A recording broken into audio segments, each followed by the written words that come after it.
Welcome to a Foxy Tech Tips tutorial on viewing saved passwords on Mac. If you find this video helpful, please consider subscribing to my channel and liking the video. Start by clicking the Apple logo in the top left corner. Choose System Preferences from the menu that appears. In System Preferences, choose Passwords.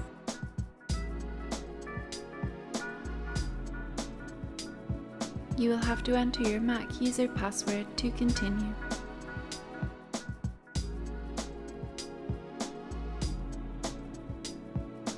Your saved passwords are on the left here. Click on a password to view it.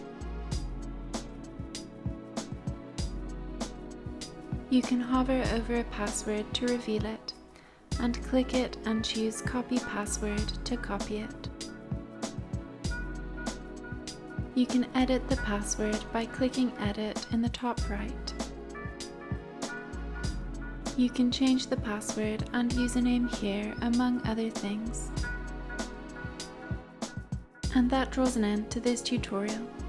Please like the video if you found it helpful and subscribe to Foxy Tech Tips for more Mac tips and tricks.